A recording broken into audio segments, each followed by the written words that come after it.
अस्सलाम वालेकुम टॉरियंस, मैं हारिस अज़मी प्रोफेशनल एस्ट्रोलॉजर आपकी खिदमत में हाजिर हूँ इस हफ्ते के एस्ट्रोलॉजिकल रिसर्चेस के साथ। पुरानी कोई खबर आज आपके सामने नहीं रखूँगा, ना पोजीशन ऑफ वीनस, ना पोजीशन ऑफ सैटर्न, ना पोजीशन ऑफ जुपिटर। जो इस हफ्ते 3 बड़ी चेंजेस आने वाली हैं उसको तफसील के साथ आपके सामने पेश करूँगा। तीनों गौरतलब हैं। गौरतलब इसलिए कि उसमें से एक चेंज सन से रिलेटेड है, सूरज से, the lord of whole solar system, and वो नेचर ऑफ लाइफ पर, मैटर्स पर, रिलेशंस पर, हेल्थ पर बहुत बड़ा इम्पैक्ट डालता है। इसलिए उसकी खबर को तो हमेशा इम्पोर्टेंस दिया करें। 3 खबरें, पहले ही दिन पहली खबर आ जाएगी 17 फरवरी को। That is not good news Taureans, as I am already sad. पिछले वीक जाते जाते मैं क्लू दे गया था। मरकरी आपके 11th हाउस में था। Mercury is your communication, mercury is your mind performances, Mercury is your education, Mercury is your plans and otherwise भी माइंड स्किल्स से तमाम रिलेटेड जो चीज़ें हैं वो मरकरी से, और वो रेट्रोग्रेड होने लगा है 17 तारीख से।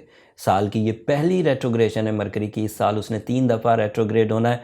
जिन लोगों का काम, जिन टॉरियंस का काम ज़्यादातर दिमाग से चलता है, दिमाग से रिलेटेड है, तालीम है, टीचिंग है, डॉक्टरी है, वकालत है, राइटिंग है, अकाउंट्स है, बैंकिंग है, स्टॉक एक्सचेंज है, या अदरवाइज़ हिसाब किताब का कोई एलिमेंट है, सो उनको अब मज़ीद केयरफुल होकर परफॉर्मेंसेस करना चाहिए। जो लोग स्टैब्लिश हैं, जिन लोगों का टॉलरेंस लेवल पहले ही बहुत ज़्यादा हाई है, जिन लोगों के अंदर पहले ही माइंड कैपेसिटी बहुत स्ट्रॉन्ग है, एक्सपीरियंस हैं वो, और वैसे भी तहम्मुल मिजाज हैं, उनको इस रेट्रोग्रेशन का कोई नुकसान नहीं होगा। बट ऐसे टॉरियंस जो पहले ही इरिटेटिंग बिहेवियर से आगे बढ़ रहे हैं, खाने को दौड़ते हैं अगर उनसे कोई बात की जाए, ऐसा बिहेवियर है उनका कि ज़रा सा जहनी काम एक्स्ट्रा करना पड़ जाए तो सर में दर्द शुरू हो जाए, ऐसे टॉरियंस के लिए ये 21 दिन मज़ीद ट्रबल की वजह बनेंगे। मूड स्विंग होगा, मूड इरिटेटिंग भी होगा, टॉलरेंस लेवल डिक्रीज़ होगा, कम्युनिकेशन नॉन अफेक्टिव रहेगा, बातों में से दम उड़ जाने के चांस हैं। जब आप बात कर रहे होंगे सामने वाला उसे सतही तौर पर लेगा, उसके दिल पर असर नहीं होगा।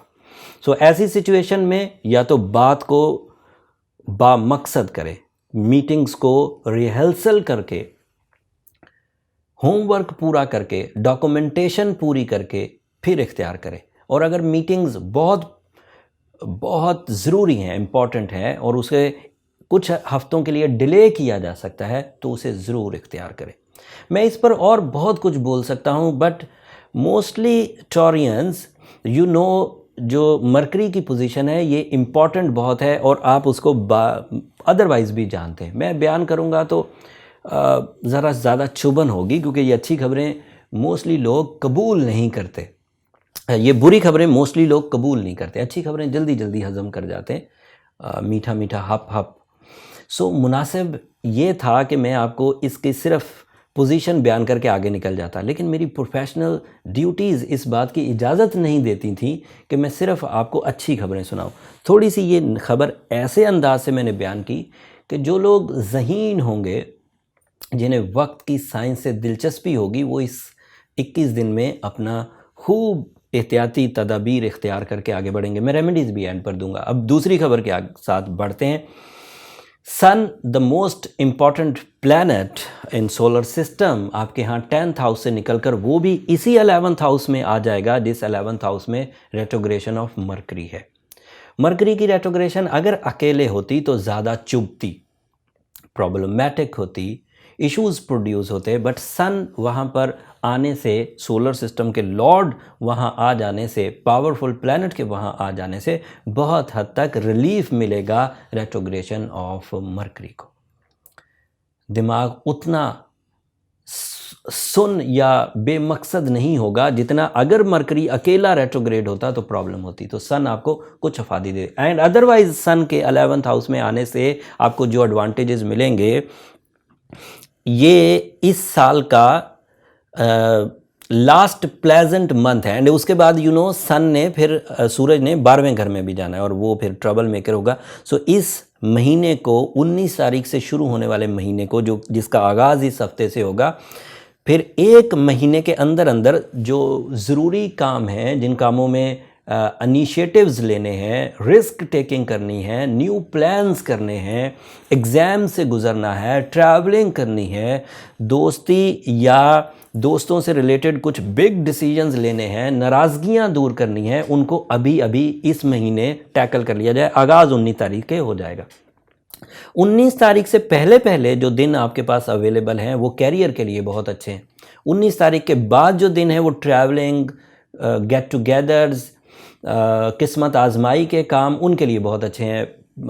कंपटीशंस में हिस्सा लिया जा सकता है, स्टॉक एक्सचेंज में इन्वेस्ट किया जा सकता है, लेन देन के काम तेज़ी से किए जा सकते हैं। इवन प्राइस बॉन्ड वगैरह भी टॉरियंस आप ख़रीद सकते हैं। सन 11th हाउस में हो तो सडन गेंस चांसेस बढ़ जाते हैं। लास्ट न्यूज़ इस हफ्ते के आखिरी दिन 23 फरवरी को आएगी, that is new moon. And you know new moon is always a event for your emotions, for your relations, for your spirituality. And इस न्यू मून की वजह से 11th हाउस में दोस्तियों में इजाफा होगा, दिल में नए जज्बात प्रोड्यूस होंगे। इन नए जज्बात की वजह से relationship achievements, relationship decisions, and इसका फिज़िकल इम्पैक्ट भी होता है, स्किन अच्छी होती है। न्यू मून से हमेशा ह्यूमन नेचर पर फोर्स ऑफ लाइफ प्लेजेंट होती है, टेस्ट डेवलप होता है, खाना पीना, पहनना ओढ़ना, मौसमों को एंजॉय करना, ये सब अच्छा रहता है।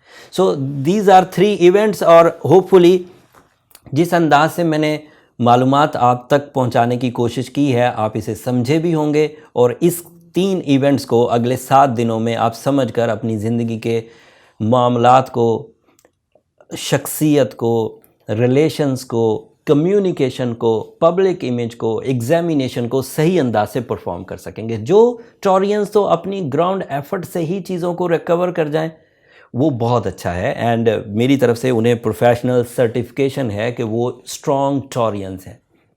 बट अगर कोई टॉरियन इस सारी इन्फॉर्मेशन के बावजूद, अपनी मुकम्मल कोशिशों के बावजूद कंप्लेनिंग है, मूड स्विंग उसको हो रहा है, क़ुव्वत हाफ़ज़ा उसकी कमज़ोर हो रही हो, कम्युनिकेशन उसकी डल हो रही हो, सेहत उसकी ख़राब हो रही हो, तो दैट मीन्स वो सेंसिटिव टॉरियन है, या दूसरे लफ्ज़ों में कमज़ोर टॉरस है।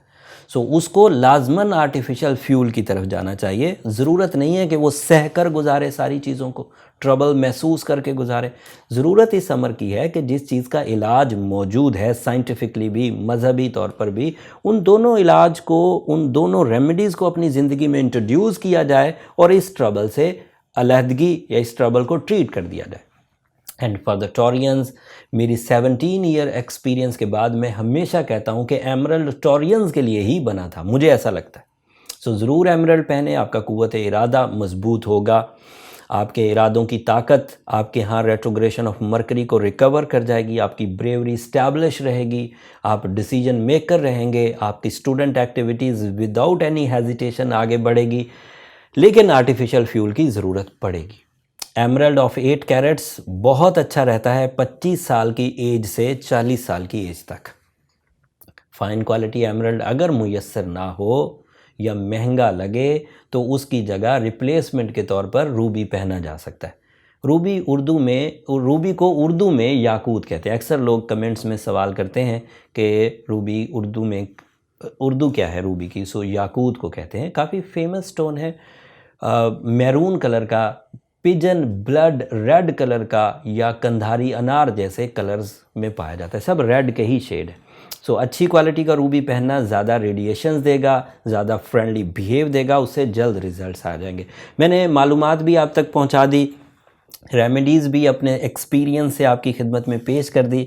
अब आखिर में मेरी हमेशा की तरह दरख्वास्त यही रहेगी कि अगर मेरी ये कोशिशें, मेरी ये काविशें, मेरी ये पहुंचाई हुई मालूमात आपकी ज़िंदगी में कुछ फ़ायदा दे रही है, तो उस वक़्त मुझे और मेरी टीम को अपनी दुआओं में ज़रूर याद रखिएगा। आपकी दुआएं न सिर्फ मेरी इस दुनिया के लिए बल्कि आखिरत के लिए भी बहुत बहुत कीमती चीज़ है। जाते जाते चैनल को भी ज़रूर सब्सक्राइब कर लीजिएगा, उससे ज़रा हमारी हौसला अफजाई हो जाती है। अगले हफ्ते मज़ीद जो न्यू एस्ट्रोलॉजिकल इवेंट्स होंगे जो आपकी ज़िंदगी पर नए असरात या नए फ्यूल की तरफ आपको लेकर जाएंगे, वो तफसील से अगले हफ्ते बयान करूँगा। अगले हफ्ते की वीडियो काफ़ी इम्पॉर्टेंट होने वाली है, उसे मिस मत करिएगा। अगले हफ्ते तक के लिए इजाज़त, अल्लाह ने के बाद।